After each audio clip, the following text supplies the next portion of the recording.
तो हम कल बोरोन पढ़ रहे थे और उस बोरोन के अंदर हमने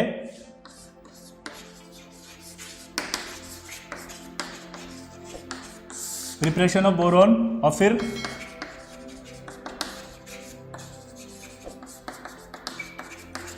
chemical reaction of boron complete किया था। प्रिपरेशन ऑफ बोरोन हमने कंप्लीट किया था और chemical reaction of boron complete किया था, आया ना। अब उसके आगे हम कंटिन्यू करेंगे।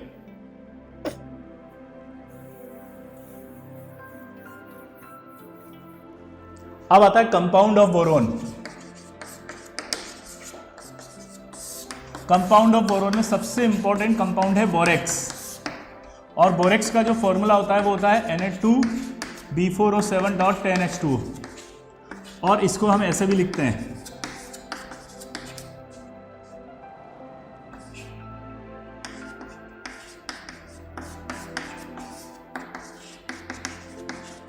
और इसका स्ट्रक्चर आप सबको मालूम होना चाहिए।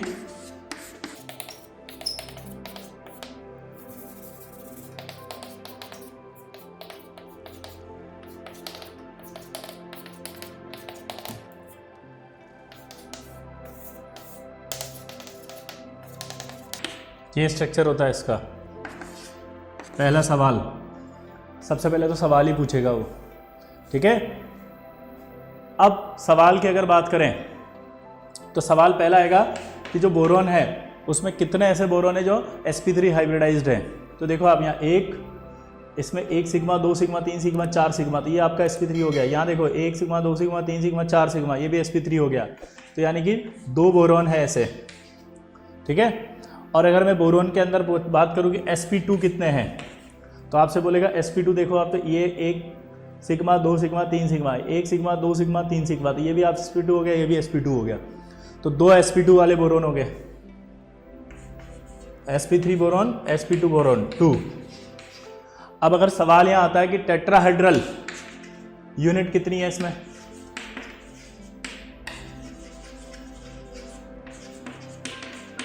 तो टेट्राहेड्रल यूनिट आपके पास फिर से 2 ही हैं क्योंकि ये दोनों बोरोन हैं, ठीक है।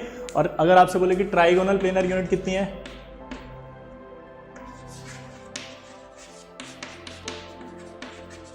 तो ट्राइगोनल प्लेनर भी यूनिट 2 है। अगर आपसे बोले बीओबी लिंकेज कितनी है, तो बीओबी लिंकेज कितनी आ रही है, 1 आ रही है, नहीं आ रही। देखो ये एक बीओबी, ये 1 लिंकेज है कि नहीं है, गलत आंसर है।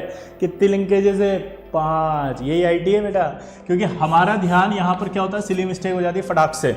हमारा ध्यान इस पे जाता है, बीच वाली पे, बीओबी कहाँ चला जाता है, बीओबी। अब एक सवाल है, अगर आपको स्ट्रक्चर ये याद है तो अगर मैं बीओबी लिंकेज ऐसे लगा दूं तो क्या इस लिंकेज सही है, सुना, क्योंकि आपको इसका कॉन्सेप्ट नहीं आता इसलिए आप फंस गए। अब अगर आपने केमिकल बॉन्डिंग शुरू से पढ़ा होता तो शायद आपको एक कॉन्सेप्ट याद आता या आपने रिवाइज किया होता। तो अब मैं आपको याद दिलाता हूँ इसका कॉन्सेप्ट क्या था। उस समय हमने कहा था कि अगर सेंट्रल एटम मोर देन 2 हो और surrounding atom should be equal to और ग्रेटर देन हो तो हमेशा कंपाउंड साइक्लिक बनेगा। क्लियर था? क्या बोला मैंने, दोबारा बताओ। सेंट्रल एटम मोर देन 2 हो, surrounding atom should be equal to और ग्रेटर देन हो, तो उस कंडीशन में कंपाउंड साइक्लिक बनता था। और जो कंपाउंड साइक्लिक बनता था तो साइक्लिक में हमेशा बाईवेलेंट या ट्राईवेलेंट, बाईवेलेंट मतलब जो 2 बॉन्ड एक साथ बना सकते हैं, ट्राईवेलेंट जो 3 बॉन्ड एक साथ बना सकते हैं। तो बाईवेलेंट और ट्राईवेलेंट एटम हमेशा ऑल्टरनेट पोजीशन पर आएंगे। तो यहाँ देख सकते हैं आप, ये ऑल्टरनेट पोजीशन पर आ रहे हैं। ये कहाँ आ रहे हैं जल्दी बताओ, ऑल्टरनेट पोजीशन पर।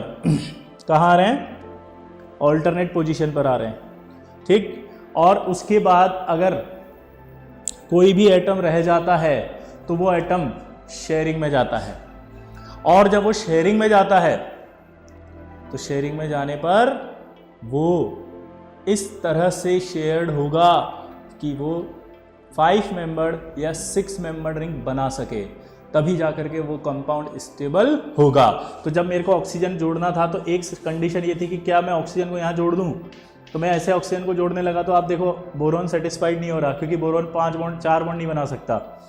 डबल बॉन्ड ऑक्सीजन के साथ, ठीक है। यहां पर अगर जोड़ू तो नहीं बना पाएगा, तो इसका मतलब मैंने क्या कहा था, वो शेयरिंग में ही जाएगा। तो अगर वो शेयरिंग में जाएगा तो एक शेयरिंग ये भी पॉसिबल थी, देखो आप बोरोन बोरोन के बीच में। तो यहां पर आंसर था कि नहीं, ये शेयरिंग नहीं हो सकती क्योंकि ये 4 मेंबर्ड रिंग है, 1 2 3 4। अगर ये 4 मेंबर्ड रिंग बनेगी तो ये अनस्टेबल हो जाएगा, अनस्टेबल होगा, इसलिए ये एग्जिस्ट इस फॉर्म में नहीं करेगा। तो क्या ये रिंग यहाँ जोड़ सकते हैं? नहीं, क्योंकि कोई भी कंपाउंड होगा वो स्टेबल होने के लिए स्ट्रक्चर है बनाएगा। तो यहाँ पर आप देख सकते हो, क्या ऐसे जोड़ सकता हूँ? तो देखो आप 1 2 3 4 ये भी नहीं जुड़ सकता। अब बात आई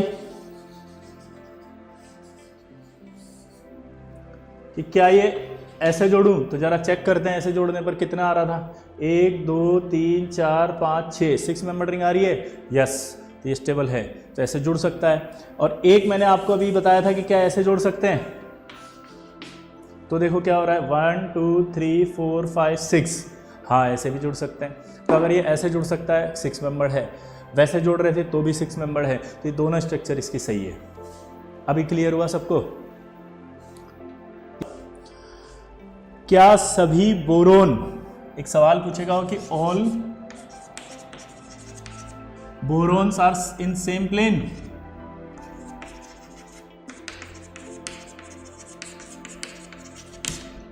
तो अब बताओ क्या सारे के सारे एक ही प्लेन में हैं?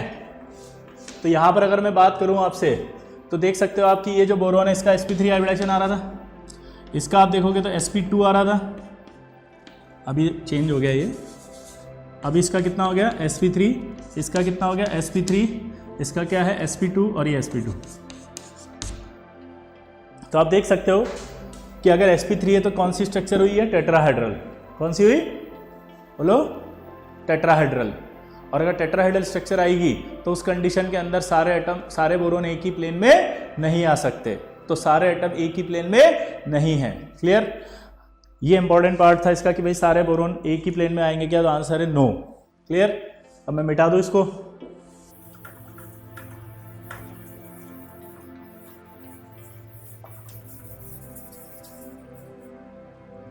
अब बोरेक्स की जब बात करते हैं तो बोरेक्स का हाइड्रोलिसिस बहुत इंपॉर्टेंट है।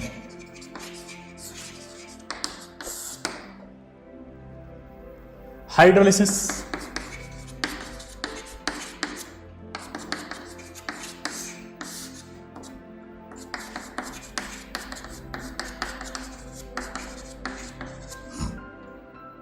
पानी के अंदर इसको डाल रहे हो आप, पानी के अंदर आपको पता है क्या होगा, ये प्लस किसके साथ जाएगा, इस पानी के OH माइनस के साथ, तो क्या बनेगा NOH। ये जो प्लस है, ये प्लस इसके साथ जाएगा OH माइनस, तो क्या बनाएगा NaOH। ठीक है। और आपको हाइड्रोलिसिस का एक की पॉइंट दिया था मैंने कि जो बोरोन है वो सेंट्रल एटम बोरोन अगर +3 ऑक्सीडेशन स्टेट में है तो उसका एसिड बनता है लास्ट प्रोडक्ट एक फॉर्म ऑफ ऑक्सी एसिड। क्या बनता है? एक फॉर्म ऑफ ऑक्सी एसिड। तो एक फॉर्म ऑफ ऑक्सी एसिड की बात करें, ठीक है, तो एक फॉर्म ऑफ ऑक्सी एसिड की बात करें अगर अपन, तो उस कंडीशन में क्या होगा, ये Na+ इस OH माइनस से रिएक्ट करके क्या बना देगा NaOH। और ये जो बोरोन होगा ये अपना एक फॉर्म बनाएगा बोरिक एसिड। अब जब आप इसको बैलेंस करेंगे तो ये कितना बनेगा 4, ये कितना बनेगा 2। ठीक है। अब यहां पर अगर अपन बात करते हैं तो 4 बोरिक एसिड है और 2 NaOH है। चलो देखो क्या बोला मैंने, 4 बोरिक एसिड है और 2, जल्दी बोलो, NaOH। ये एसिड है, ये बेस है। एसिड और बेस आपस में रिएक्ट करेंगे नहीं करेंगे, जल्दी बताओ। एसिड और बेस आपस में रिएक्ट कर जाएंगे तो सॉल्ट बनेगा। तो 2 मोल ऑफ NaBO2 प्लस 2 मोल क्या बचेगा BO3। तो पहला क्वेश्चन आपसे पूछेगा कि हाइड्रोलिसिस के बाद जो सॉल्यूशन बना वो क्या एल्कलाइन सॉल्यूशन है, तो आंसर है यस, क्योंकि NaOH बन रहा है। दूसरा, क्या बफर सॉल्यूशन है, तो आपसे बोलेगा बफर सॉल्यूशन है, तो आप क्या बोलोगे यस बफर सॉल्यूशन है। क्यों? क्योंकि आपको पढ़ा होगा आपने कि जब कभी किसी एसिड को बेस में डालते हैं तो उस कंडीशन में वो एसिड उस बेस से रिएक्ट करके सॉल्ट बनाएगा। तो कभी भी अगर किसी वीक एसिड का स्ट्रॉन्ग बेस के साथ मिलकर के सॉल्ट एसिड के अंदर पड़ा हो तो उसे क्या कहते हैं अपन, बफर सॉल्यूशन। जैसा आपने फिजिकल केमिस्ट्री में पढ़ा होगा कि अगर acetic acid plus CH3COO Na एक साथ हैं तो ये आपका एक बफर सॉल्यूशन कहलाता है। तो सेम ऐसे कैसे यहाँ पर भी ये बफर सॉल्यूशन है। ठीक है, क्लियर यहाँ तक? तो आपसे बोलेगा कि क्या बोरेक्स का एक्वस सॉल्यूशन एल्कलाइन होता है, तो आप क्या बोलोगे, यस। ठीक है, अब ये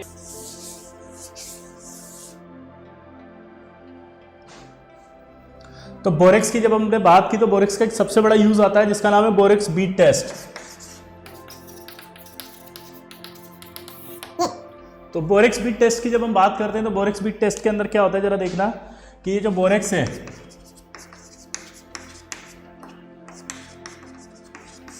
इस बोरेक्स को जब हम हीट करते हैं तो इसमें से पहले वाटर ऑफ क्रिस्टलाइजेशन निकलता है,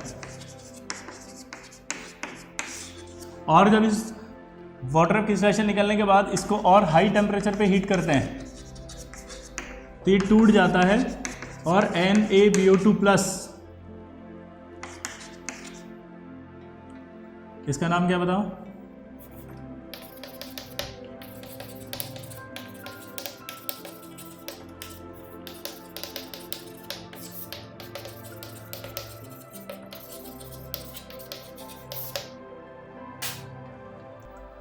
ये आपका बोरेक्स होता है। बोरेक्स बीट टेस्ट कैसे करते हैं जरा देखना कि इस तरह से एक प्लेटिनम वायर लेते हैं, ठीक है, या ऐसे ले लो, इस वायर का एंड पार्ट मोड़ दिया तो ये लूप बन गया। ठीक है, क्या बन गया, ये एक लूप। इस लूप पर हमने बोरेक्स का क्रिस्टल रख दिया, ये वाला क्रिस्टल यहां रख दिया इसके ऊपर, और इसको हीट किया। जब ये हीट किया तो इसमें से पहले पानी निकला NH2O। फिर जब पानी निकला तो इसके ऊपर जो क्रिस्टल रखा वो क्रिस्टल ऐसे फूलेगा तो स्वेलिंग आएगी, स्वेलिंग आएगी तो वो क्या करेगा, इस पूरे लूप पर फैल जाएगा ऐसे। और फिर जब आप इसको हाई टेम्परेचर देंगे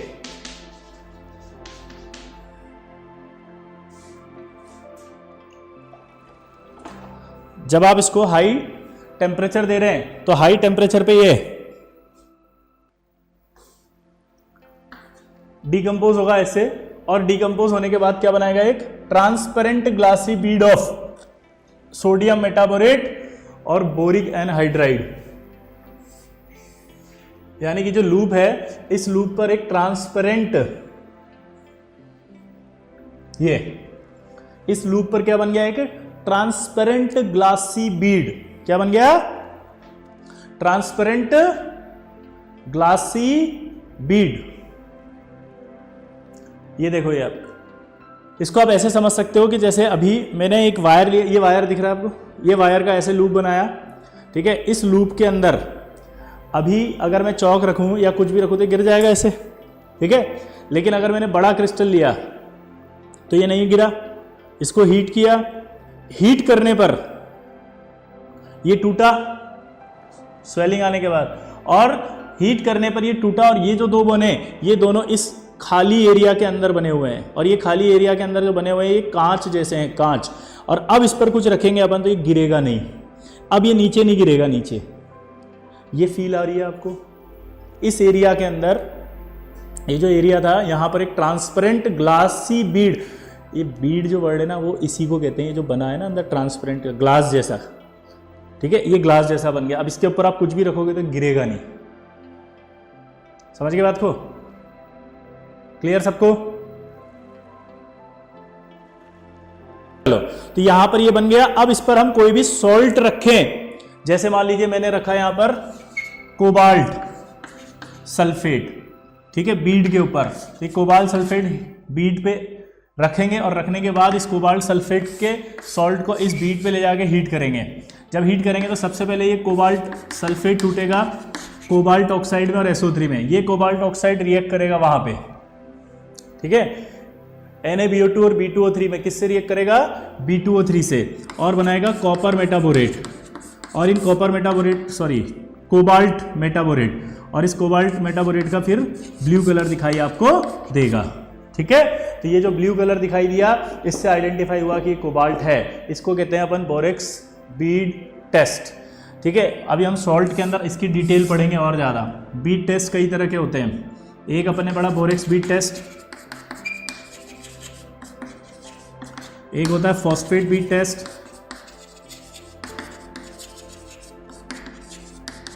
एक होता है आपका सोडियम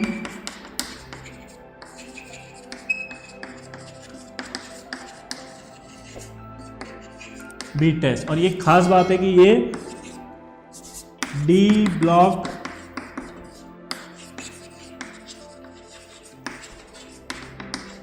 कलर्ड कैटाइंस के लिए ही यूज होते हैं। किसके लिए यूज होते हैं बताओ? डी ब्लॉक कलर्ड कैटाइंस के लिए। किसके यूज होते हैं? D block coloured cation. आप देख सकते हैं कोबाल्ट डी ब्लॉक है। ठीक है, ये आपका कौन सा टेस्ट होता है इसका? बोलो जल्दी। बोरेक्स का बीड टेस्ट। क्लियर यहां तक? तो हमने बोरेक्स के बारे में क्या क्या पढ़ा, जरा एक क्विक रिवीजन करते हैं। पहला बोरेक्स का फॉर्मूला याद हो गया, Na2B4O7.10H2O। ठीक, इसको एक और लिखने का तरीका होता है Na2B4O5OH4.XH2O। अब यहां से एक नया डाउट, कितने वाटर ऑफ क्रिस्टलाइजेशन है? हाँ, मैं ये कह रहा था पहला सवाल यहीं से पूछेगा Na2B4O7.10H2O। तो आंसर आप कंफ्यूज हो जाएंगे कि सर एक फॉर्मूले में आपने .H2O लिखा, एक में 10H2O लिखा, आंसर क्या दें? तो क्लियर कट आंसर है भाई 10। दूसरा सवाल, कितनी BOB लिंकेज होंगी? जल्दी बताओ आंसर। 5। Very good. क्या सारे बोरोन एक ही प्लेन में है? Answer no. कितने बोरोन sp3 हाइब्रिडाइज्ड हैं? 2। कितने sp2 हैं? 2। क्या बोरेक्स साइक्लिक स्ट्रक्चर रखता है? यस, साइक्लिक स्ट्रक्चर रखता है। ठीक है, अगला बोरेक्स का यूज, क्या बोरेक्स का हाइड्रोलिसिस करने पर अल्कलाइन सॉल्यूशन बनता है? यस। कितने मोल NaOH बनते हैं? 2। कितने मोल एसिड बनते हैं? 4। अब सवाल जो बच्चे ने पूछा था वो समझ में आया? वो कह रहा था कि बोरिक एसिड तो 4 बन रहे हैं और NaOH 2 बन रहे हैं, तो अल्कलाइन कैसे हुआ? तो अल्कलाइन इसलिए हुआ कि NaOH बहुत स्ट्रॉन्ग बेस है और बोरिक एसिड बहुत वीक एसिड है, इसलिए मीडियम अल्कलाइन है। फिर क्या इसका एक्वा सॉल्यूशन बफर होता है? हाँ, बफर होता है। देखो अब, हाँ, अगला वो पूछेगा कि बोरेक्स बीड टेस्ट के अंदर क्या इसका यूज होता है? हाँ। फिर वो अगला पूछेगा कि क्या इसकी बीड किससे बनी होती है, बताओ। तो आंसर क्या देंगे? सोडियम मेटाबोरेट और B2O3 से बनी होती है। अगला पूछेगा क्या इसकी बीड ओपेक होती है या ट्रांसपेरेंट? तो आंसर क्या जाएगा? ट्रांसपेरेंट होती है। ग्लासी होती है? हाँ, ग्लासी होती है। ठीक है, तो यहां तक आपका ये बोरेक्स कंप्लीट हो गया। अगला इसका कंपाउंड आता है boric acid.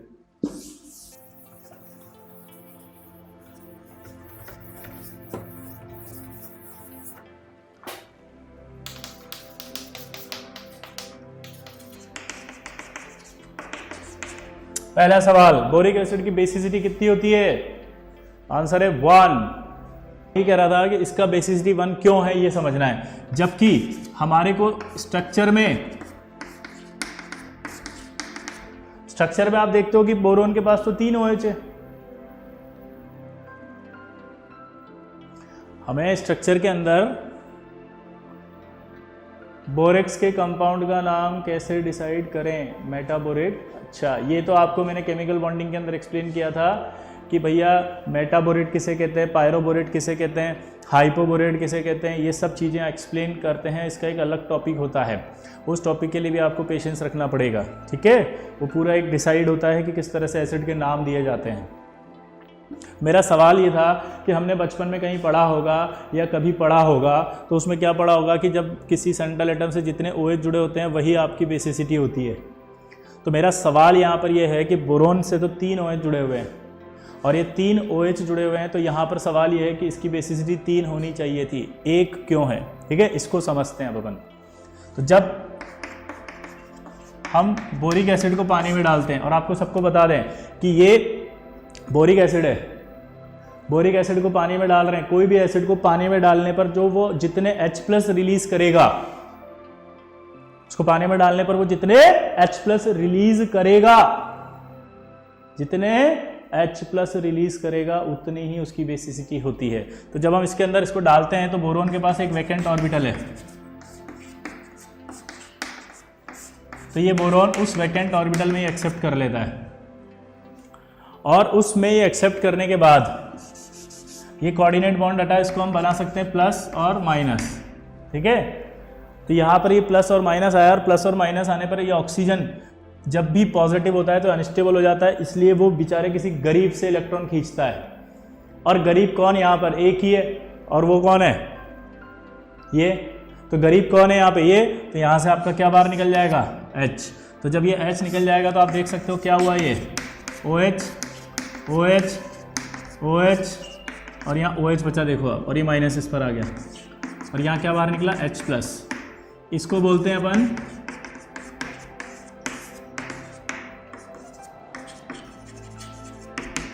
Borate ion.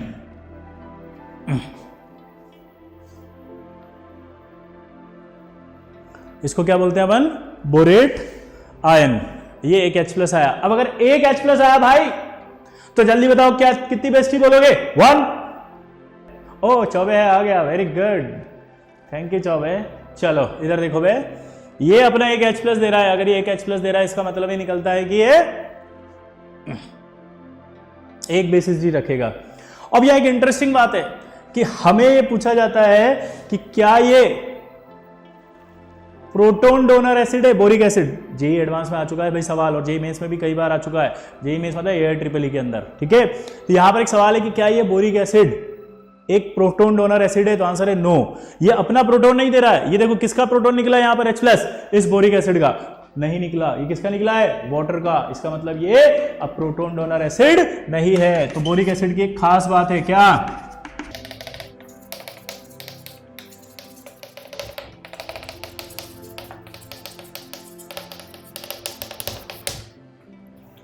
It is not a proton donor acid. ये प्रोटॉन डोनर एसिड नहीं है, बल्कि ये एक वीक मोनोबेसिक लुईस एसिड है। क्या बोला, जल्दी बताओ। It is a weak monobasic Lewis acid. क्या है, जल्दी बताओ ये। It is a weak monobasic Lewis acid. क्या है, it is a weak monobasic Lewis. अब ये लुईस एसिड क्या होता है, लुईस एसिड वो होता है जो लोन पेयर एक्सेप्ट करते हैं। देखो हमारे पास 4 तरह के एसिड बेस थ्योरी है। पहला होता है अरेनियस। क्या होता है, जल्दी बताओ। अरेनियस, अरेनियस वो होता है जिसमें H+ डोनेट करता है। जो प्रोटॉन डोनेट करेगा पानी के अंदर वो एसिड होगा, और जो OH- डोनेट करेगा वो बेस होगा। दूसरा होता है ब्रॉन्स्टेन लोरी। ब्रॉन्स्टेन लोरी कहता है कि जो प्रोटॉन डोनेट करेगा वो होगा एसिड, जो प्रोटॉन एक्सेप्ट करेगा वो होगा बेस। तीसरा आता है लुईस, जो हमने यहाँ पे लिखा हुआ है। लुईस जो होता है वो लुईस ये कहता है कि जो लोन पेयर एक्सेप्ट करेगा वो होगा एसिड, और जो लोन पेयर डोनेट करेगा वो होगा बेस। यहां पर इसने लोन पेयर एक्सेप्ट किया, इसलिए ये क्या हुआ, लुईस एसिड, और ये डोनेट किया तो ये क्या हुआ, लुईस बेस। एक और होता है चौथा,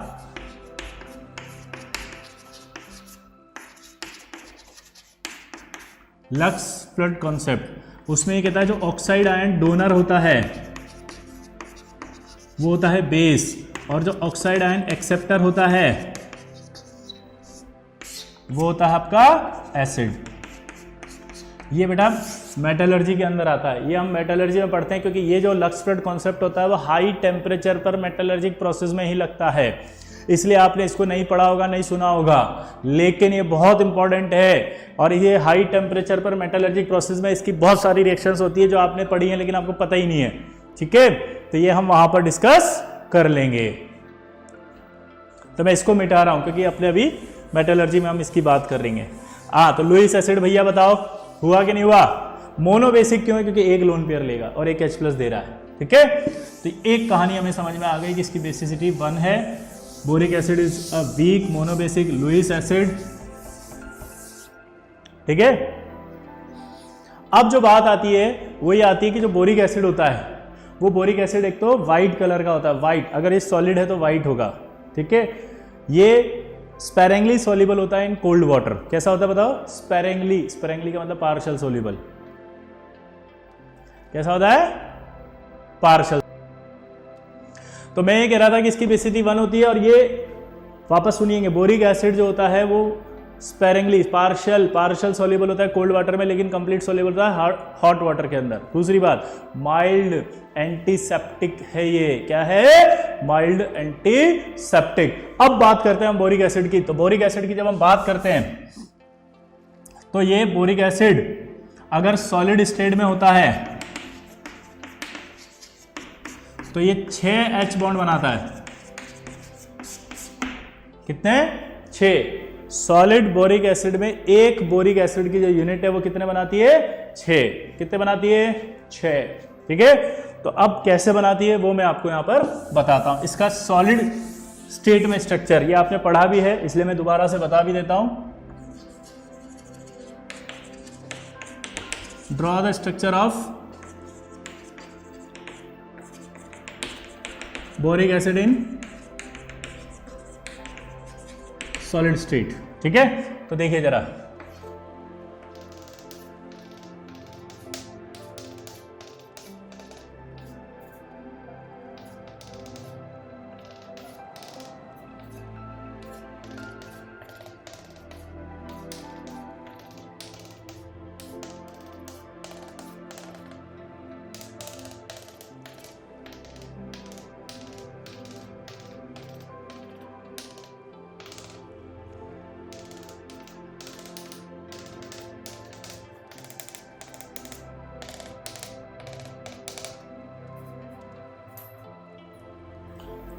दूसरे कलर की चौक नहीं है, इसी से काम चला लेते हैं।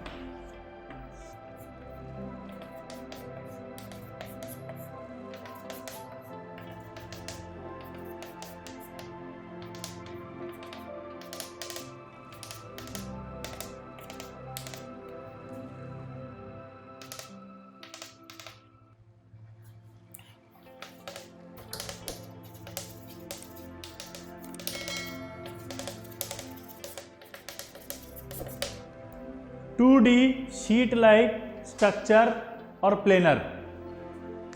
क्या बोला जल्दी बताओ? 2D sheet like hexagonal planar structure होती है। ये होता है बोरिक एसिड सॉलिड स्टेट की 2D sheet like hexagonal structure होती है और ये प्लेनर होता है, प्लेनर। ठीक है, इनके अंदर आपस में H बॉन्डिंग है और ये प्लेनर है। अब ये लेयर्ड स्ट्रक्चर है, इसके ऊपर जब एक और लेयर आएगी तो उस लेयर के बीच में वॉन डेर वाल फोर्स होगा। ठीक है, वॉन डेर वाल फोर्स होने के कारण ये स्लिपरी होता है नेचर में, और ये स्लिपरी होने की वजह से कैरम बोर्ड पाउडर में यूज किया जाता है। जो कैरम बोर्ड का व्हाइट पाउडर आप देखते हो वो यही बोरिक एसिड है। क्लियर, समझ में आया? क्या समझ में आया जल्दी बताओ?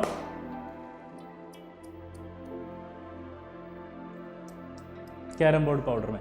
दूसरा एक और, इसको पहले के ज़माने में हम बेबी पाउडर के रूप में भी यूज़ करते थे। बचपन में जब आप छोटे थे तो आपके जो जॉनसन बेबी पाउडर आता उसकी बजाय पहले बोरिक एसिड को यूज़ किया जाता था, बहुत पहले।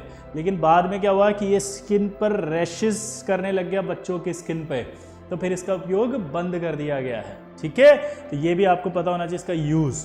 क्लियर? अब सवाल क्या पूछा था उसने पहला, क्या बोरिक एसिड वाइट होता है? आंसर बोलेंगे यस।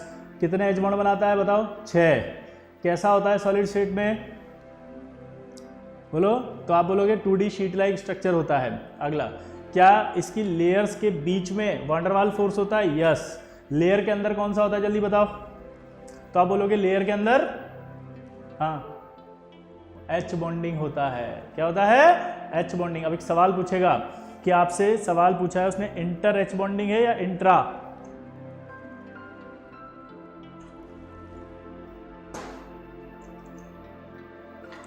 कौन सी H बॉन्डिंग है? इंट्रा सा देख लेते हैं। इंट्रा, एक ही मॉलिक्यूल के अंदर H बॉन्डिंग हो। इंट्रा जब कभी 2 मॉलिक्यूल या 2 से ज्यादा मॉलिक्यूल या अपने ही 2 मॉलिक्यूल या किसी दूसरे मॉलिक्यूल के साथ H बॉन्डिंग कर रहा हो। तो यहां पर ये दूसरे मॉलिक्यूल के साथ कर रहा है, तो इसका मतलब ये कौन सी है? इंटर। ठीक है। अच्छा, अगला, बोरिक एसिड को जब हम एक वाटर निकाल दें तो यहां पर आपका ध्यान से सुनना, यहाँ से बोरिक एसिड से एक वाटर निकाला तो ये बनेगा HbO2। इस HbO2 का एक नाम होता है, वो है मेटा बोरिक एसिड। ठीक है, क्या है? मेटाबोरिक एसिड। तो मेटा नाम कब आता है ये ध्यान रखना, मेटा तब आता है जब किसी एसिड में से एक वाटर मॉलिक्यूल निकल जाता है तो हम उसके प्रोडक्ट एसिड में मेटा प्रीफिक्स लगा देते हैं। ये हमने बॉन्डिंग में पढ़ा था। क्या पढ़ा था बताओ? जब बोरिक एसिड में से एक वाटर मॉलिक्यूल निकलेगा तो जो प्रोडक्ट बनेगा, वो जो प्रोडक्ट बना वो प्रोडक्ट में मेटा प्रीफिक्स लगाना पड़ेगा। अब ये जो मेटा प्रीफिक्स की बात आ रही है, तो आप मेटा प्रीफिक्स की बात कर रहे थे अपन, तो देखना ध्यान से, ये ट्राइमर फॉर्म में ही एग्जिस्ट करता है, यानी कि यहाँ n की वैल्यू हमेशा 3 रहेगी, यानी कि H3B3O6। इसका स्ट्रक्चर भी देखें ध्यान से,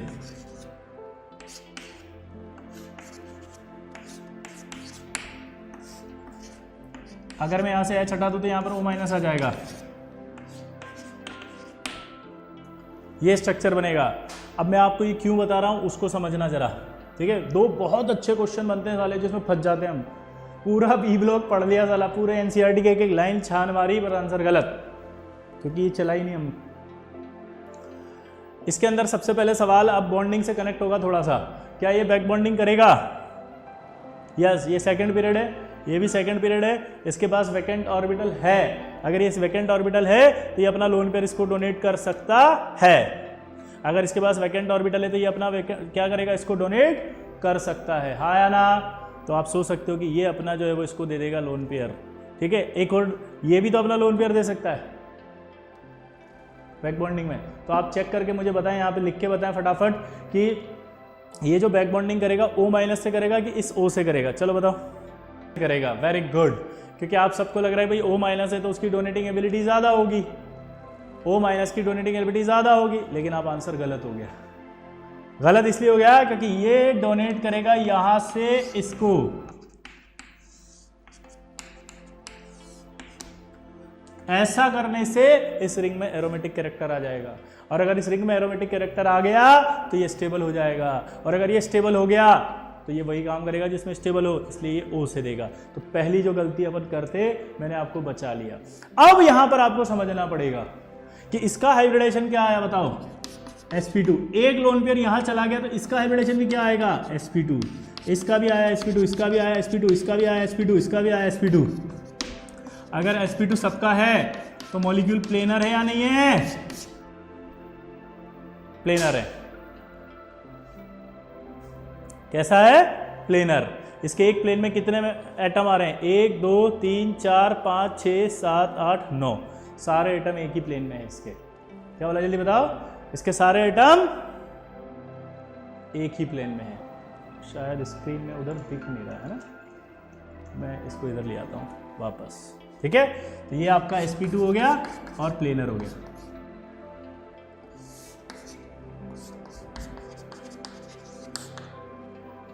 तो अब सवाल क्या आया?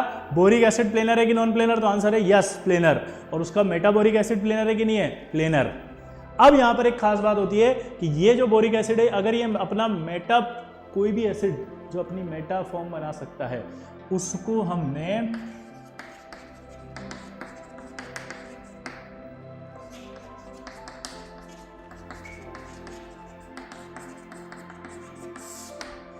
हमने एक प्रीफिक्स और प्रोवाइड किया है, वो है ऑर्थो। यानी हम इसको सम्मान देने के लिए ऑर्थो भी लगा देते हैं इसमें। क्या लगा देते हैं जल्दी बताओ?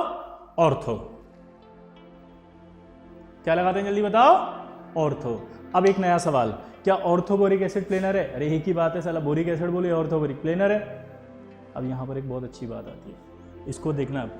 हम जब ऑर्गेनिक में या इनऑर्गेनिक में पढ़ते हैं,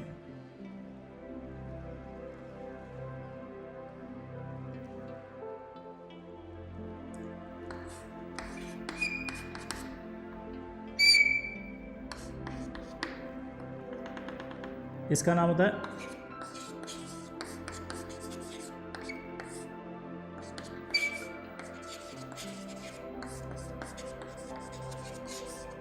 ऑर्थोफ्लोरोफिनोल। ये जो H बॉन्डिंग है, ये H बॉन्डिंग आप बताओ इंट्रा है कि इंटर? चलो बताओ फटाफट।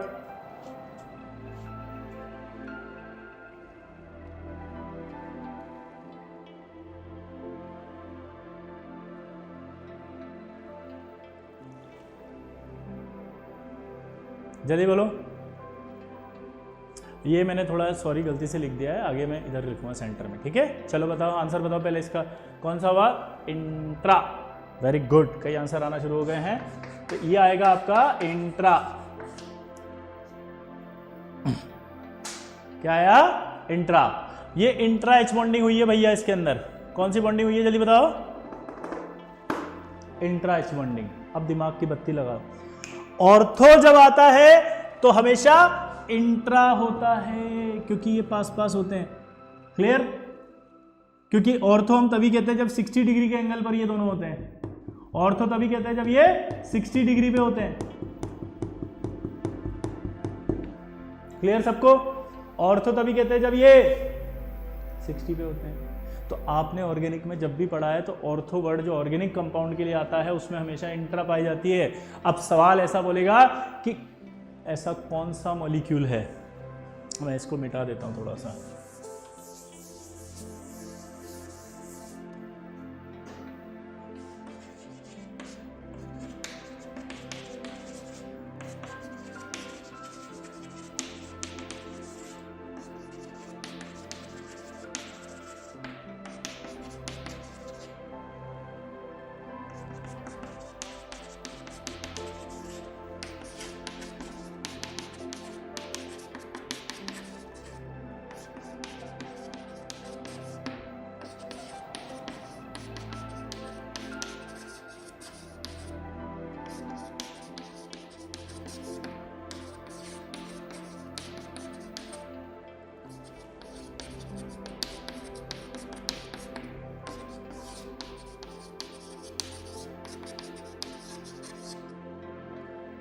क्वेश्चन क्या है जरा देखें कि ऐसा कौन सा कंपाउंड है जिसके अंदर इंटर एच बॉन्डिंग पाई जाती है। क्या बोला, बताओ, ऐसा कौन सा कंपाउंड है जिसके अंदर इंटर मॉलिक्यूलर एच बॉन्डिंग पाई जाती है। तो इंटर मॉलिक्यूलर एच बॉन्डिंग की अगर हम बात करें तो इंटर एच बॉन्डिंग अभी आपको बताना है, आंसर सोच के बताओ किसमें पाई जाएगी। Samya Sachdev, none of these, very good. Aman Kumar 4, very good. ये भाई IT preparation answer 2, very good, तुम बहुत आगे जाओगे बे। नो इंट्रा 3D ऑप्शन, पता नहीं क्या जा रहा है, जल्दी जल्दी धीरे धीरे डी ऑप्शन। अब यहाँ पर आप फंस गए। अभी अभी मैंने आपसे क्या बोला था कि ये ऑर्थोबोरिक एसिड भी है, ये बोरिक एसिड भी है, ऑर्थोबोरिक एसिड भी है। और स्टार्ट जब हमने किया था तो क्या कहा था कि इसमें एच बॉन्डिंग पाई जाती है, और हमने कौन सी एच बॉन्डिंग बोली थी इसमें, इंटर। तो यहाँ आंसर क्या जाएगा, क्योंकि ये ऑर्थोबोरिक एसिड ये वाला है और ये बाकी ऑर्थो वाले ये वाले हैं। तो इसका ऑर्थो और इसको ऑर्थो को आप कंफ्यूज ना हो, कंबाइंड ना कर लें, एक दूसरे से मिक्सअप ना कर लें। ये मिक्स होने की वजह से आंसर गलत होता है। तो जिसका भी 4 आंसर आया वो गलत है। ऑर्थोबोरिक एसिड में एच बॉन्डिंग होती है इंटर, ये दिखाई दे रही है देखो आप। तो आपसे एडवांस वाला ये मिस्टेक करवाएगा और इतना प्यार से कराएगा कि आप पकड़ ही नहीं पाएंगे। राहुल सिंह राजपूत, समझ में आया? ओ वेरी गुड। तो ये इस तरह के सवाल को, इस एक सवाल को समझाने के लिए मुझे आपको ये पूरी थ्योरी पढ़ानी पड़ी। अगर ये एक सवाल आपका आईटी में आता और गलत हो जाता तो आपका पूरा पी ब्लॉक बेकार हो जाता, क्योंकि कोई सेंस नहीं था उसका। आप बड़े खुश हो जाते हैं, मैंने एनसीईआरटी पढ़ ली, मैंने ये वीडियो देख लिया, वो वीडियो देख लिया, यहाँ देख लिया, ये पढ़ लिया, मुझे बहुत अच्छा समझ में आ गया। अबे समझ में आने से थोड़ी कुछ होता है भाई। हमें समझ में आईआईटी का आना चाहिए, हमें समझ में आईआईटी के लेवल का आना चाहिए, हमें समझ में आईआईटी के सवाल आने चाहिए, क्योंकि आईआईटी के लिए पढ़ रहे हैं, आईआईटी क्लियर करने के लिए पढ़ रहे हैं, आईआईटी में अच्छी रैंक का इसलिए पढ़ रहे हैं, और आईआईटी में सबसे अच्छी रैंक का इसलिए भी पढ़ रहे हैं। तो हमें उन सब प्लेटफॉर्म को ध्यान में रखते हुए पढ़ाई करनी है। हम अपना एक टारगेट बस ये नहीं बना के रखें, वाह यार बहुत अच्छा वीडियो था, समझ में आ गया। अबे समझ में आने से थोड़ी कुछ होता है, सवाल होने चाहिए आपके। क्या बोला, जल्दी बताओ? सवाल होने चाहिए। और एक सवाल के लिए इतनी बड़ी थ्योरी होती है, इतनी मेहनत होती है, इतना सब कुछ होता है, और ये कहीं लिखा नहीं होता है। अगर आप चाहो कि आज मैं अपना नोटबुक उठा के पढ़ लूं, कहीं नहीं लिखा हुआ। आज चाहो आप मैं नेट पे कहीं भी दुनिया का कोई भी वीडियो देख लूं, वहां से सवाल हो जाए, नहीं होगा। क्योंकि उसके पीछे बेसिक कॉन्सेप्ट आना चाहिए, उसके पीछे की डेप्थ आनी चाहिए, उसके पीछे का लॉजिक आना चाहिए। इनऑर्गेनिक केमिस्ट्री के लिए हम सोचते हैं साला कि लॉजिक नहीं लगते हैं, जो ये सोचते हैं महामूर्ख हैं। समझ गए? तो ये बिल्कुल मिसकंसेप्शन होता है, और ये मिसकंसेप्शन इसलिए होता है क्योंकि लोगों को पढ़ाना नहीं आता। अरे अपनी कमी को छुपाने के लिए वो सब्जेक्ट को बदनाम करते हैं। तो कभी भी अगर आपको ऐसा लगे कि नहीं सर ये तो ऐसा है, तो वो उसकी कमी है, सब्जेक्ट की कोई कमी नहीं है। हाईली कंसेप्चुअल सब्जेक्ट होता है इनऑर्गेनिक केमिस्ट्री। ईस्ट या west, Ayush is the best. पूछो क्यों?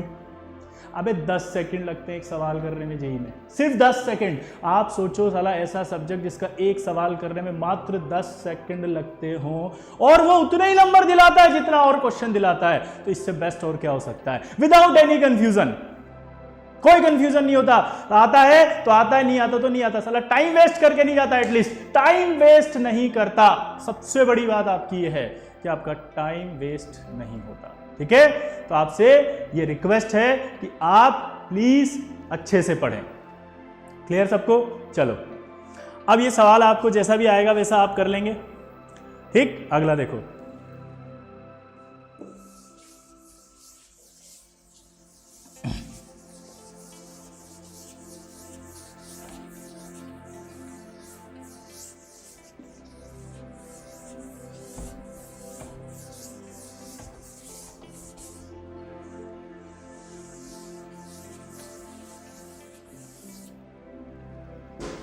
तो बोरिक एसिड की हम बात कर रहे थे। अब मेरा एक सवाल आपसे फिर आएगा। देखिए, जो बच्चे ये सोचते हैं कि नहीं सर ऐसा नहीं है, आप जो बोल रहे हो वो सही नहीं है, आप गलत हो, तो ज़रा एक बार आप फिर से एक सवाल पर जाएं, क्योंकि अगला सवाल वैसे ही आएगा और ये मैंने शायद आपको पहले क्लास में एक बार करवाया भी था।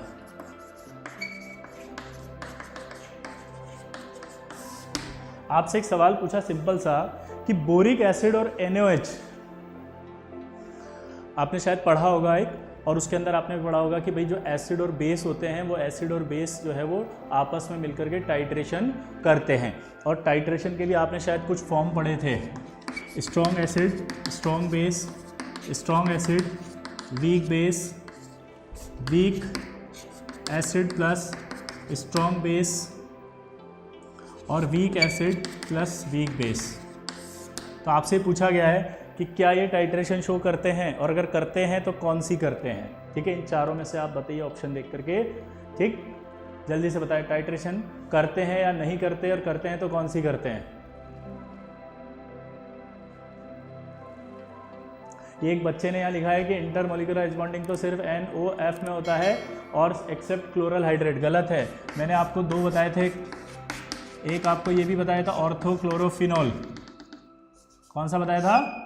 ऑर्थोक्लोरोफिनॉल। और दूसरा मैंने बताया था क्लोरल हाइड्रेट, जिसमें क्लोरीन भी एच बॉन्डिंग कर रहा है और दोनों की एच बॉन्डिंग इंट्रा है। याद आया ये? तो बेटा आपका जो डाउट था वो मैंने अभी देखा, इसलिए मैंने बता दिया फटाफट। ठीक है, चलिए आप वापस से अपने पुराने वाले इस पे आ जाते हैं। जल्दी से बताइए, क्या ये टाइट्रेशन करेगा? आंसर सी और डी है, सी और डी।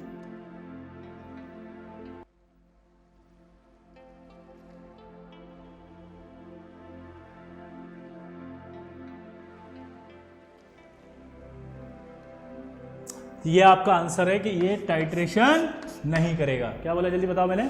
ये टाइट्रेशन नहीं करेगा। अब यहां सवाल आता है कि टाइट्रेशन नहीं करेगा क्यों? तो उसका एक रीजन होता है। उसका ये रीज़न होता है कि जब कभी एसिड और बेस को मिलाते हैं तो वो जब मिलते हैं तो वो आप मिलकर के एक एंड पॉइंट प्रोवाइड करते हैं टाइट्रेशन के लिए। ठीक है, एंड पॉइंट आता है एक। तो ये जब इतने वीक है, ये बोरिक एसिड इतना वीक एसिड होता है कि NH के साथ मिलकर के भी एंड पॉइंट नहीं दे पाता, और एंड पॉइंट नहीं दे पाने की वजह से ये अपना टाइट्रेशन शो नहीं करता। ठीक है, लेकिन अगर इसमें पॉलीहाइड्रोक्सी ऑर्गेनिक एसिड डाल दें, कौन सा एसिड बोला मैंने, बताओ? पॉलीहाइड्रोक्सो ऑर्गेनिक एसिड। अगर इसमें पॉलीहाइड्रोक्सो ऑर्गेनिक एसिड डाल दें तो उस कंडीशन में ये स्ट्रॉन्ग एसिड की तरह बिहेव करता है। बोरिक एसिड वैसे तो वीक एसिड है, लेकिन अगर पॉलीहाइड्रोक्सो ऑर्गेनिक एसिड डाल दे तो ये किसकी तरह बिहेव करने लग जाएगा? स्ट्रॉन्ग एसिड हो जाएगा। और अगर ये स्ट्रॉन्ग एसिड हो गया तो फिर ये टाइट्रेशन दे देगा। यानी कि एक तो आपको ये इंपॉर्टेंट नॉलेज अभी मिली जो आपको बहुत इंपॉर्टेंट है। जेईई एडवांस में सवाल आ चुके हैं, आते हैं, और मेंस में भी आए हैं। ध्यान रखना, वापस से मैं भी वो सवाल भी आपसे पूछूंगा। ठीक है, वापस से सुने कि बोरिक एसिड अगर है वो NaOH के साथ है तो वो टाइट्रेशन नहीं करेगा, वो टाइट्रेशन नहीं करेगा। लेकिन अगर आपने क्या ले लिया, जल्दी बोलो, क्या ले लिया? अगर आपने पॉलीहाइड्रोक्सो ऑर्गेनिक एसिड्स, तो पॉलीहाइड्रोक्सो ऑर्गेनिक एसिड्स अगर लिए आपने तो उनकी प्रेजेंस में boric acid behave as a strong acid और फिर वो टाइट्रेशन देने लगता है। तो ये पॉलीहाइड्रोक्सो ऑर्गेनिक एसिड क्या होते हैं पहले वो समझते हैं।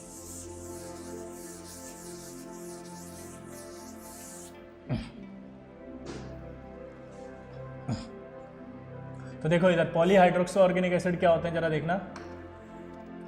ये आपका बोरिक एसिड है, इसको अपन पानी में डालते हैं।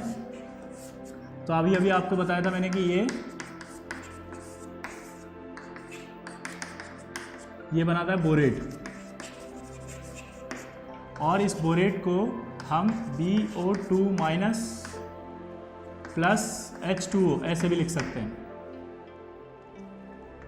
2H2O। तो जब पानी निकाल देते हैं, तो मैंने अभी बताया था पानी निकालते हैं अगर अपन, तो नाम आता है मेटाबोरेट। इसका नाम है मेटाबोरेट। ये बोरेट था, ये मेटाबोरेट था, ठीक है। अब जब हमने इसके अंदर मान लो ये पॉलीहाइड्रोक्सो ऑर्गेनिक एसिड डाल दिया, कैटेकोल,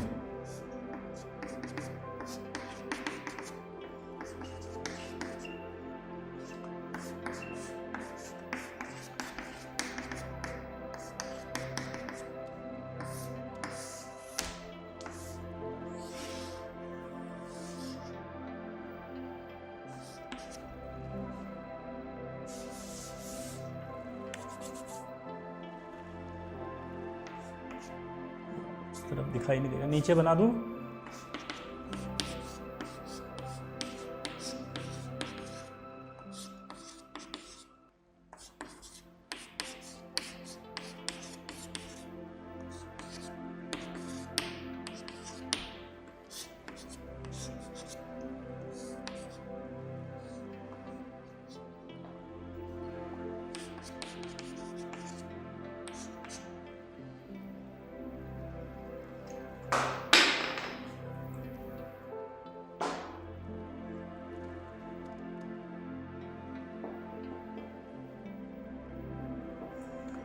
अब आप फील करिए क्या हुआ। जैसे ये आपका इक्विलिब्रियम था और मैंने इस इक्विलिब्रियम में आपका क्या ऐड कर दिया, जल्दी बताओ। मैंने डाल दिया पॉलीहाइड्रोक्सो एसिड। तो आपने जैसे ही हाइड्रोक्सो एसिड डाला मतलब OH ग्रुप अपना H+ देगा, H+ देगा तो क्या होगा, वो ये H+ यानी इस बोरेट आयन से मिलकर के, मेटाबोरेट आयन से मिलकर के ये एक कॉम्प्लेक्स बना लेंगे, ये वाला। और अगर ये कॉम्प्लेक्स बना लेंगे, ठीक है, ये अगर कॉम्प्लेक्स बना लेंगे, क्या बना लेंगे, कॉम्प्लेक्स, तो इसका मतलब है कि इक्विलिब्रियम में से ये हटने लग जाएगा। और अगर इक्विलिब्रियम में से हटा तो इक्विलिब्रियम आगे भागेगा नहीं भागेगा, और अगर ये इक्विलिब्रियम आगे भागेगा तो ये H+ ज़्यादा बनेगा नहीं बनेगा। तो इक्विलिब्रियम अगर आगे भागेगा और H+ ज़्यादा बनेगा तो सोचो H+ ज़्यादा बनना शुरू हो रहा है, इसका मतलब H+ ज़्यादा है तो कंसंट्रेशन H+ की बढ़ी, और अगर H+ की कंसंट्रेशन बढ़ी तो ये एसिड ज़्यादा हुआ नहीं हुआ, स्ट्रॉन्ग एसिड होने लगा नहीं लगा, क्योंकि एसिड ज़्यादा वो होते हैं जो H+ ज़्यादा प्रोवाइड कर रहे हैं, ठीक है, कंसंट्रेशन H+ की ज़्यादा देते हैं, वो स्ट्रॉन्ग एसिड होते हैं, तो ये स्ट्रॉन्ग एसिड की तरह बिहेव करने लगा, ठीक है। और ऐसे बहुत सारे पॉलीहाइड्रोक्सो एसिड होते हैं। अब इसमें एक सवाल आता है कि इस तरह का जो कॉम्प्लेक्स होता है वो सिस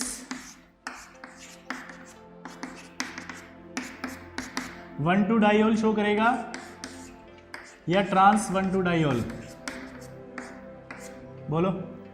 इस तरह का कॉम्प्लेक्स जब बनाएगा, यानी आप जब डाइऑल भी लेते हो तो आप इस तरह का कॉम्प्लेक्स बनाने के लिए सिस डाइऑल लेते हो कि ट्रांस डाइऑल लेते हो, ये आपसे सवाल पूछेगा, जल्दी बताएं आंसर।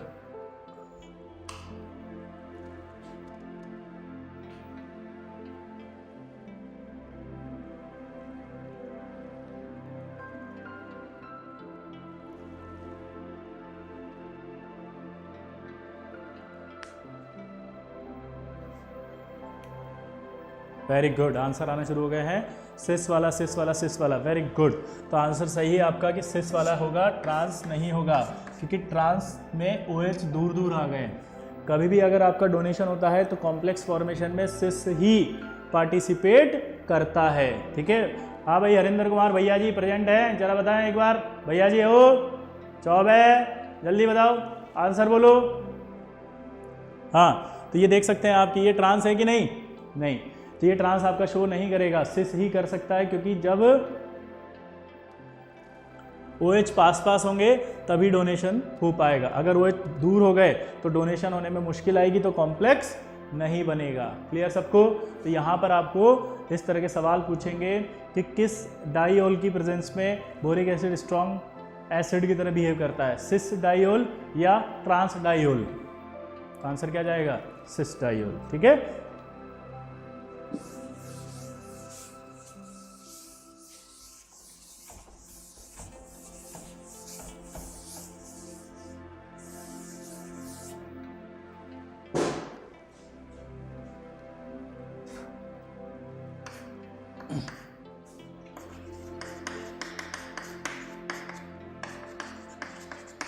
अगर हम बोरिक एसिड के H2O2 से कराएं तो बोरिक एसिड इसका H2 ऑक्सीडेशन कर देता है। और ऑक्सीडेशन कैसे करता है कि ये आपका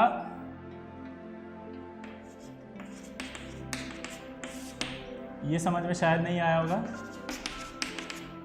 तो मैं इसको ऐसे लिख देता हूँ वापस, OH और OOH, यानी कि ये परऑक्सी लिंकेज इसके अंदर इसने ऐड करवा दिए, क्योंकि ऑक्सीडेशन करना है। ऑक्सीडेशन के भी कई तरीके होते हैं। एक सेंट्रल एटम को ऑक्सीडाइज करके ले जाना आगे, एक सेंट्रल एटम को ऑक्सीडाइज करके ले जाना आगे, और एक ऑक्सीजन जोड़ देना। तो यहाँ सेंट्रल एटम तो ऑलरेडी हाईएस्ट ऑक्सीडेशन स्टेट पर है +3, तो ये इसका ऑक्सीडेशन कैसे कर रहा है? ऑक्सीजन जोड़ के। तो ये आपने इसको जोड़ दिया, और फिर अगर आप इसकी NH से रिएक्शन कराते हैं तो NH से रिएक्शन कराने पर एक कंपाउंड आपके पास बनेगा,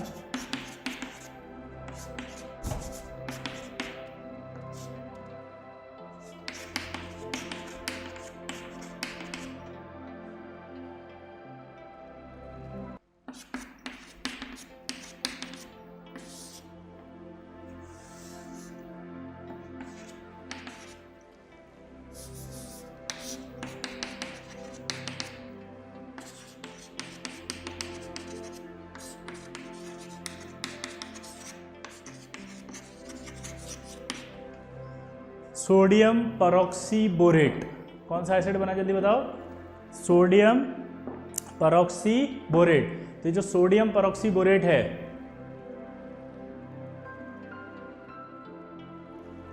यहां पर OH है भाई थोड़ा सा,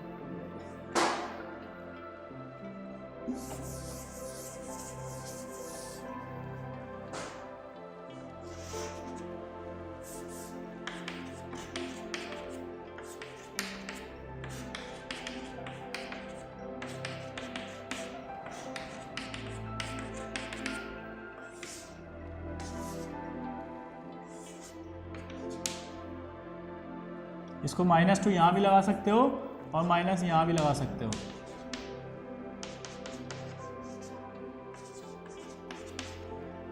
.6H2 भी होता है। इसका नाम है सोडियम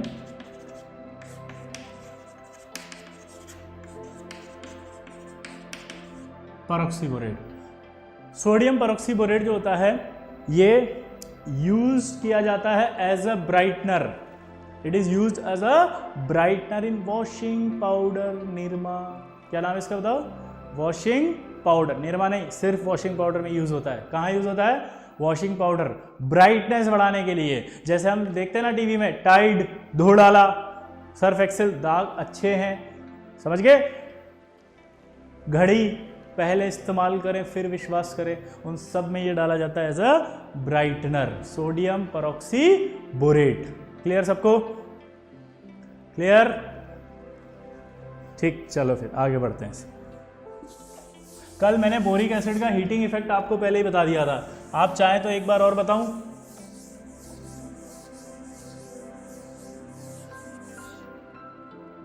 पिछले लेक्चर में बोरिक एसिड का हीटिंग इफेक्ट मैंने आपको बता दिया था।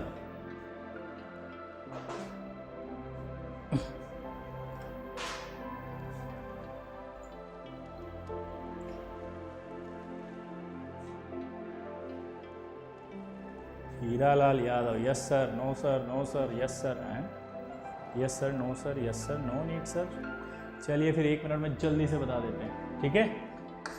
तो जिनको याद है वो रिवाइज कर लें। बोरिक एसिड को जब हमने 100 पर हीट किया था तो क्या बना था, HbO2, ठीक है।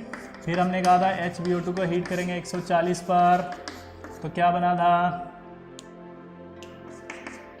बोलो, H2B4O7। और फिर हमने कहा था कि H2B4O7 को और हाई टेम्परेचर पे हीट करेंगे तो क्या बना था, B2O3। क्लियर सबको।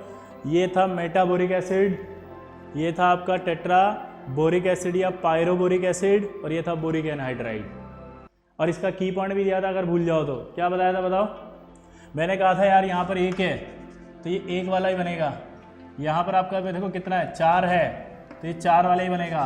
तो यानी अगर 100 डिग्री पर आपसे बोले कि कौन सा बनेगा तो आपको याद रहेगा एक बोरोन वाला HbO2, 140 पर कितना बनेगा, 4 बोरोन वाला H2B4O7।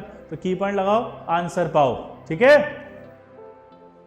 अब यहाँ पर आपका बोरोन फैमिली आप, ठीक है, कंप्लीट हो गया। अब अपन कार्बन फैमिली की तरफ शिफ्ट होंगे।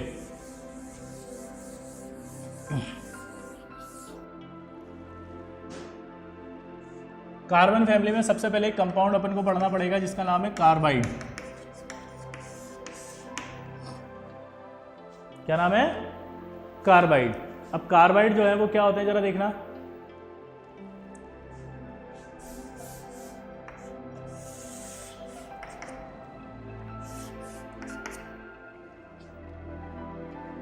पहला होता है आयनिक कार्बाइड,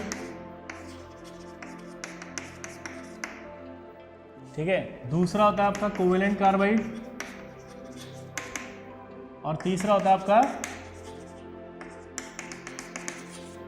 इंटरस्टिशियल कार्बाइड। अब अगर हम बात करें आयनिक की तो आयनिक में सबसे पहले कौन कौन बनाएगा, S block and aluminium.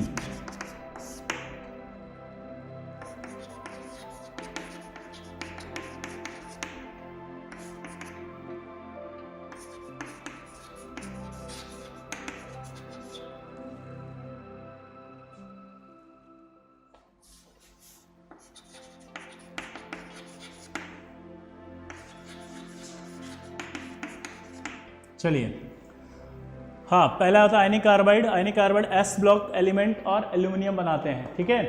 Covalent carbide generally P block वाले बनाते हैं, और इंटरस्टिशियल जो है वो D एंड F ब्लॉक बनाते हैं, ठीक है। तो अब अगर हम बात करें यहाँ पे तो देख सकते हैं अपन फटाफट से कि आयनिक कार्बाइड मिथेनाइड होते हैं, एसिटिलाइड होते हैं और एलिलाइड होते हैं। इनका जनरल जो है फॉर्मूला C4- C2-2 और इसका C3-4 होता है, ठीक। अब ये जो है मिथेनाइड, वो अगर आप फॉर्मूला लिखें तो क्या लिखेंगे, देखा जरा, Be2C और Al4C3। देखो आप इसमें भी आपका वही -4 आएगा। ये आपका कैल्शियम कार्बाइड होता है और बेरियम कार्बाइड होता है। अगर हम यहाँ पर बात करें तो इसके अंदर जो है वो मैग्नीशियम कार्बाइड होता है, ठीक। तो आपको सबसे पहले ये समझना पड़ेगा कि आयनिक कार्बाइड कितने टाइप के होते हैं। तो आपको याद रखना 3 टाइप के, एक होता है मिथेनाइड, एक होता है एसिटिलाइड और एक होता है एलिलाइड। क्लियर सबको। अब देखो ये जो नाम है, ये नाम कैसे बने, तो भाई ये नाम बने हैं इनके हाइड्रोलाइज्ड प्रोडक्ट के बेस पे। यानी मिथेनाइड हाइड्रोलिसिस पर कौन सी गैस देगा, मीथेन। एसिटिलाइड हाइड्रोलिसिस पे कौन सी देगा, एसिटिलीन। और एलिलाइड हाइड्रोलिसिस पे कौन सी गैस देगा। यहाँ पर मैं आपको क्लियर बता दूं कि यहाँ कंफ्यूजन होता है, कुछ जगह या कुछ लोग इसको एलीन बता देते हैं। यहाँ एलीन नहीं बनता है, प्रोपाइन बनता है, प्रोपाइन। क्या बनता है जल्दी बताओ, जल्दी बोलो, प्रोपाइन। हाँ बेटा, ये डाइबोरेन रह गया नहीं, डाइबोरेन को मैं केमिकल बॉन्डिंग में लूँगा, ठीक है। केमिकल बॉन्डिंग जब हम पढ़ेंगे तो डाइबोरेन उसके अंदर सारा का सारा आएगा, वहीं पर मैं इसको पढ़ाता हूँ। ये मेरा एक पैटर्न है फिक्स, ठीक है। तो उस पैटर्न के अकॉर्डिंग ही मैं रिवाइज करा रहा हूँ, क्योंकि ये स्कोर रिवीजन क्लास है। ये मतलब जैसे ये जो ऑलरेडी पढ़े हुए हैं उन बच्चों को रिवीजन हो रहा है, ठीक है ना। तो आप डाइबोरेन के बारे में निश्चिंत रहें, क्योंकि डाइबोरेन ऑलरेडी पूरा का पूरा किसके अंदर आएगा, केमिकल बॉन्डिंग में। जिस दिन केमिकल बॉन्डिंग का अपन रिवीजन करेंगे। तो आप बिल्कुल टेंशन मत लें, आपकी प्रिपरेशन बहुत अच्छी चल रही है, अच्छे से पढ़ रहे हैं। मैं पी ब्लॉक के स्पेसिफिक टॉपिक जिससे सवाल सीधा आएगा वही ले रहा हूँ। क्लियर? चलिए, तो यहाँ पर अगर अपन बात करते हैं तो इसका मैं की पॉइंट दे रहा हूँ आपको कि हाइड्रोलिसिस करने पर जो गैस बनेगी वही बनेगा। तो दिमाग की बत्ती जलाते हैं। मीथेनाइड, मीथेनाइड में देखो आप क्या होता है, एक कार्बन, ठीक है। अगर आप बात करते हैं यहाँ पर एसिटिलाइड तो कितने कार्बन होते हैं, 2 कार्बन। और आप देखो एलिलाइड में कौन सी बनेगी, प्रोपाइन, तो कितने कार्बन, 3 कार्बन। तो अगर आप ध्यान से देखें Be2C, अगर मैं इसका हाइड्रोलिसिस करूँ तो क्या है, एक कार्बन है, एक कार्बन है तो एक कार्बन वाली गैस बना दो। तो एक कार्बन वाली गैस बना दी, कौन सी बनी, मीथेन। क्योंकि आपको ये तो याद रहेगा कि मीथेनाइड है, लेकिन आपको ये भूल जाओगे कि ये मीथेनाइड है। आप ये भूल जाओगे कि ये मीथेनाइड था नहीं था, क्योंकि आपको ये याद है कि मीथेनाइड होगा तो मीथेन गैस बनेगी, लेकिन आपको ये याद नहीं है कि ये मीथेनाइड है। इसका की पॉइंट दिया है मैंने, कितने कार्बन दिख रहे हैं, एक कार्बन वाली गैस कौन सी थी, मीथेन। तो कौन सा हुआ, मीथेनाइड। और अगर मीथेनाइड हुआ तो कौन सी गैस बनाएगा, मीथेन। एक कार्बन वाला एक कार्बन। क्लियर? अगर मैं यहां पर बात करूं अब आपसे, फटाफट बताओ, 2 कार्बन, तो 2 कार्बन वाली गैस कौन सी होती है, हाँ, 2 कार्बन वाली बन गई। और अगर मैं ये लेता हूं 3 कार्बन, तो कितने कार्बन वाली बनी, 3 कार्बन वाली।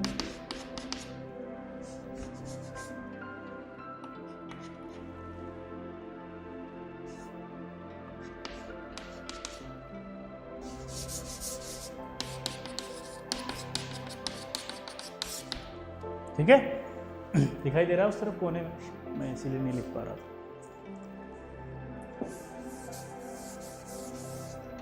चलिए, तो यहां देखिए आप मैग्नीशियम वाला लेते हैं तो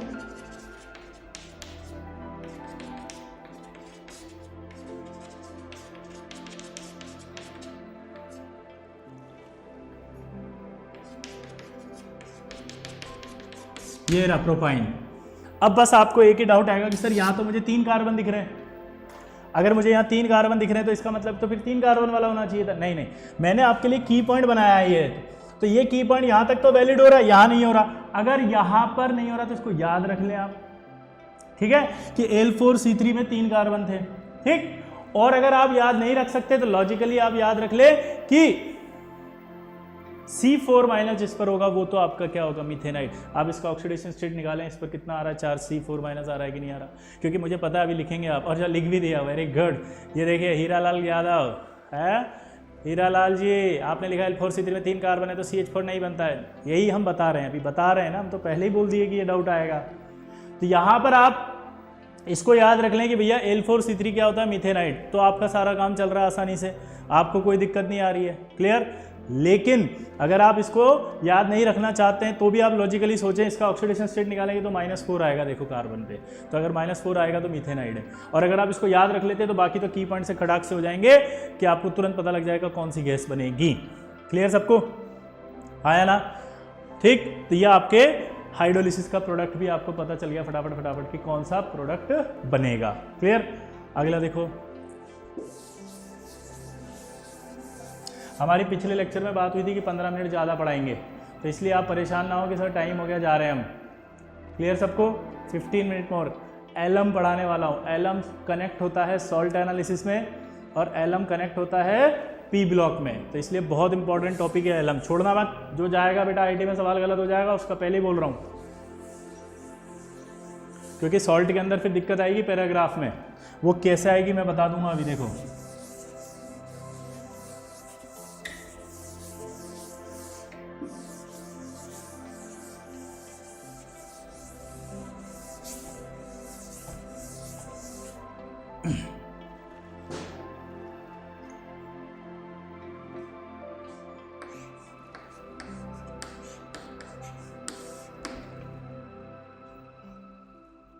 ठीक है, एलम। अब अगर मैं एलम की बात करता हूं तो ये फॉर्मूला होता है इसका,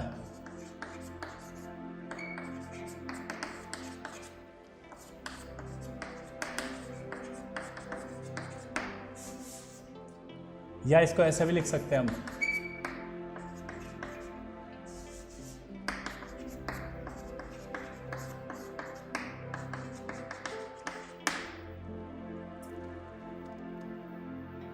ठीक है।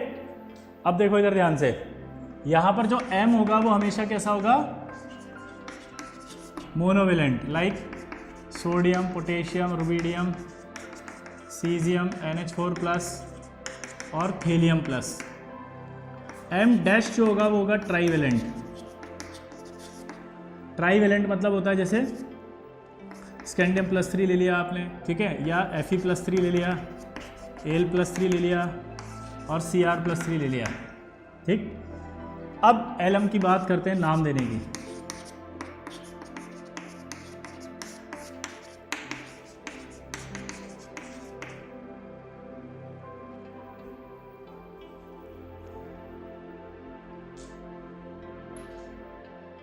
ठीक है, तो अब अगर यहां पर बात करते हैं अपन कि इसका नाम क्या होगा,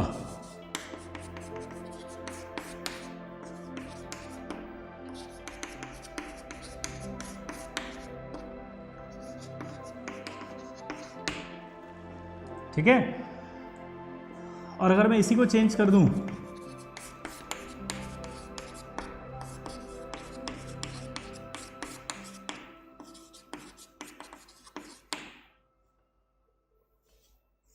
तो जरा नाम देने का एक रूल होता है, ठीक है, ध्यान से सुनिए।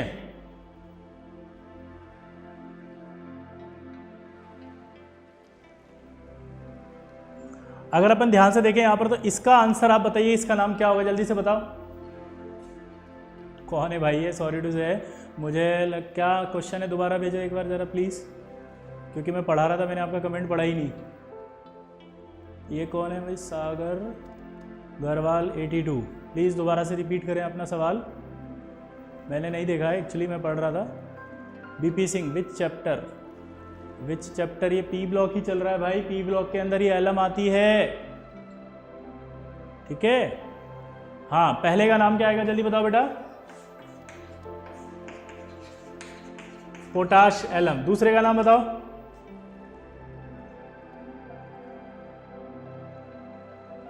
हाँ जल्दी बोले, दूसरे वाले का नाम,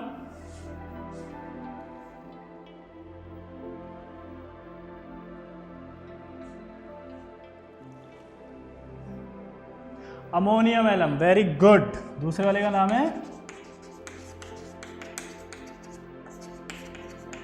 अमोनियम एलम, ठीक है। अब तीसरे वाले का नाम बताओ,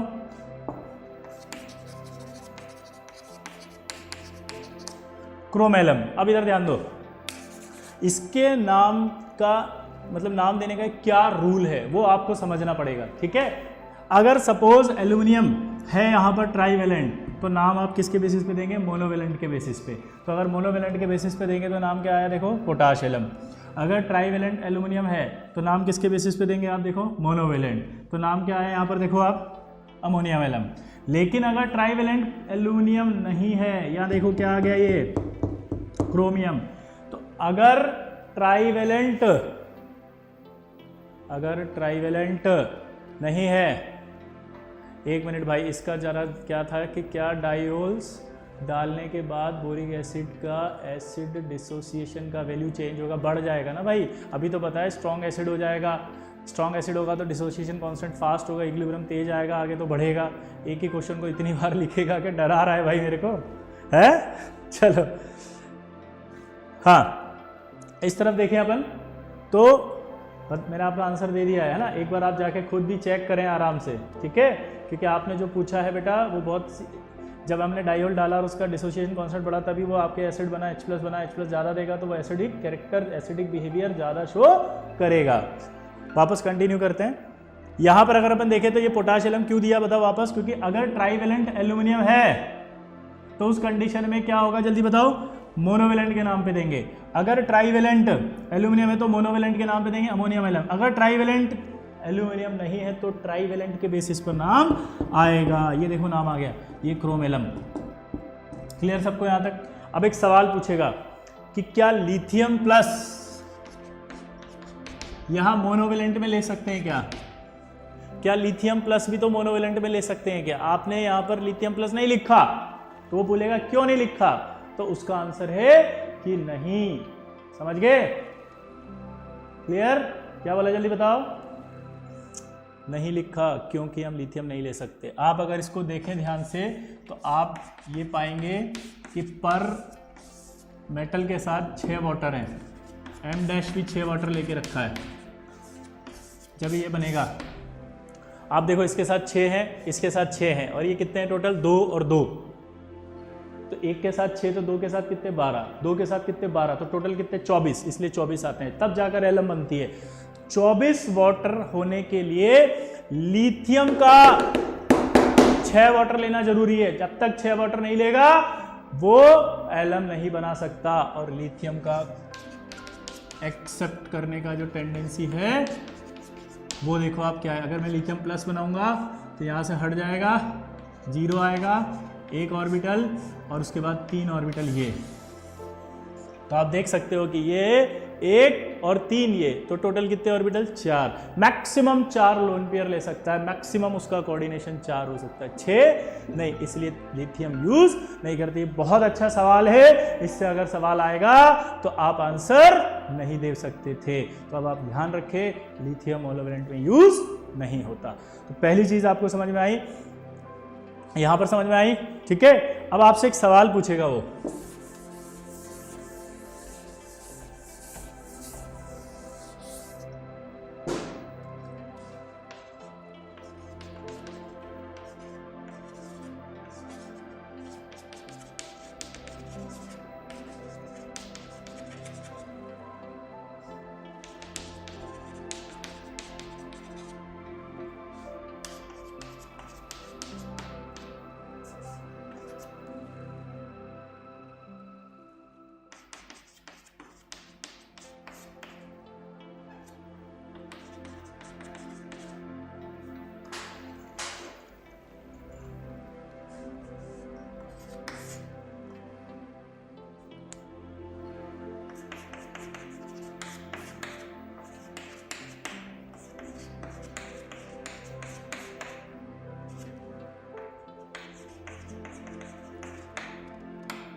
चलो बताओ, आंसर बताओ, कौन सा मॉलिक्यूल जो है वो एलम नहीं है? चलो बताओ, सोच के बताओ।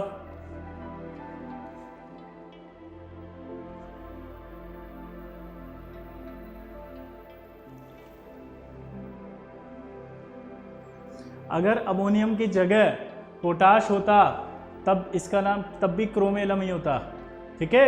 ये ध्यान रखना, यहाँ कुछ भी हो सकता है। एलम के अंदर एक खास बात है कि अगर एल्यूमिनियम ट्राईवेलेंट है तो नाम मोनोवेलेंट से देते हैं, और मोनोवेलेंट में अगर पोटाश एलम लिखा है तो फिक्स हो गया कि मोनोवेलेंट तो पोटेशियम है, और ये भी फिक्स हो गया कि ट्राईवेलेंट कौन है? एल्यूमिनियम। लेकिन यहाँ पर अगर क्रोम एलम है तो ये फिक्स होता है सिर्फ कि क्रोमियम है, लेकिन ये फिक्स नहीं पता चला कि मोनोवेलेंट कौन है। मोनोवेलेंट का कुछ पता नहीं चलेगा। तो आपका डाउट शायद क्लियर हो गया। हाँ, आंसर बताएं कौन सा नहीं है, ठीक है। तो मेरे हिसाब से आपको आंसर आ गया होगा। आंसर है थर्ड।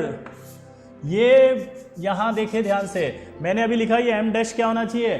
ट्राईवेलेंट। उसकी ऑक्सीडेशन स्टेट कितनी होनी चाहिए? +3। तो ये +3 नहीं है, ये +2 है Mn, देखो ध्यान से। तो इसका मतलब ये वाला एलम नहीं है। क्लियर? तो बहुत ध्यान से देखेंगे, आपसे बेवकूफ बना सकता है। एक सवाल और करेगा वो।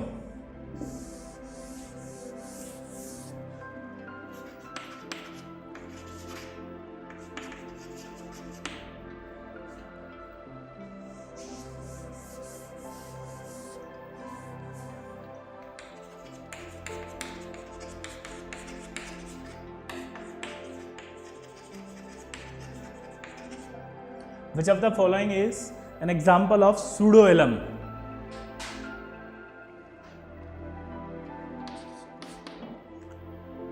तो आपसे बोला है कि which of the following molecule is, तो सूडोएलम का एग्जांपल आपको बताना है। चलो बताओ कौन है सूडोएलम का एग्जांपल?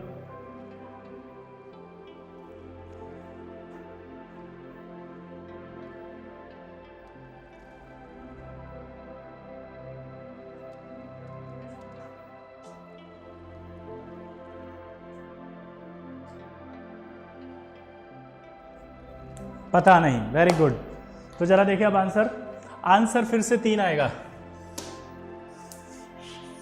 अब ये कह रहे हैं कि सूडो एलम क्या होता है। अरे जो सूडो का मतलब होता है जो चीज नहीं होती लेकिन उसकी तरह दिखती है, समझ रहे हैं आपको, जो चीज नहीं होती लेकिन उसकी तरह दिख रही है, सूडो एलम, सूडो हेलोजन, समझ रहे हैं आप। पी ब्लॉक में एक और जगह आएगा सूडो हेलोजन। तो सूडो का मतलब है जो नहीं है लेकिन दिखता है उसकी तरह है, उसकी तरह प्रॉपर्टी रखने की कोशिश कर रहा है। तो यहाँ आंसर है सूडो एलम कौन होगा, जो एलम नहीं है और एलम की तरह दिख रहा है। तो ऐसा देखो आप इसको ध्यान से, ये एलम की तरह दिखने की कोशिश कर रहा है लेकिन एलम नहीं है, दिख रहा है। तो ये एलम नहीं है, इसलिए इसका नाम क्या है, सूडो एलम। क्या नाम है,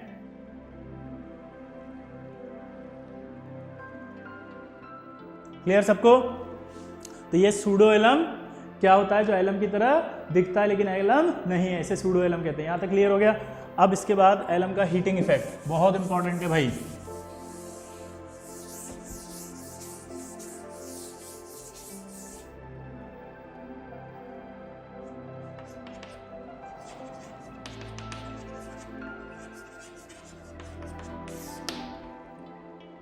हीटिंग इफेक्ट,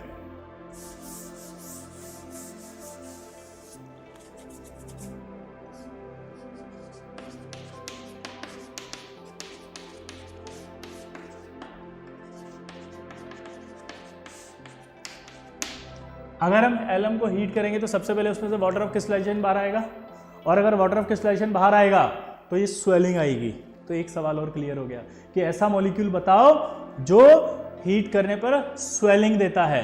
तो आप बता सकते हैं कि हीट करने पर स्वेलिंग किस में आती है, तो आंसर आएगा एलम। तो आप एलम को टिक कर सकते हैं। अब इसके बाद इसे फर्दर हीट करेंगे, और फर्दर हीट करने पर हाई टेम्परेचर देंगे।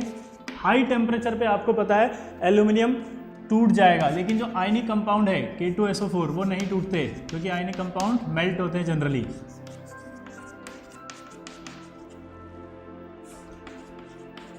ये SO3 उड़ जाएगा।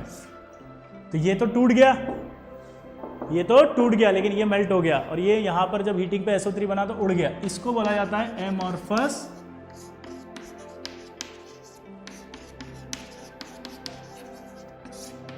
Amorphous powder. अब आपको पता लग गया कि आज के बाद अगर कभी भी क्वेश्चन में ये आ गया कि एक एक्स सॉल्ट है, उसको हीट किया और हीट करने पर अमॉर्फस पाउडर बन रहा है, तो एक्स सॉल्ट क्या है बताओ, तो आप तुरंत आंसर देंगे एलम। क्या बोलेंगे, एलम। क्या बोलेंगे, एलम। क्लियर कट आंसर है, सिंपल है, हाँ या ना, ठीक। तो ये हमारी सारी बात हुई आज की, ठीक। अपना प्रॉमिस था 15 मिनट ज़्यादा पढ़ने का, तो कंप्लीट हो गया है, बाकी नेक्स्ट टर्न पे पढ़ेंगे, ठीक है।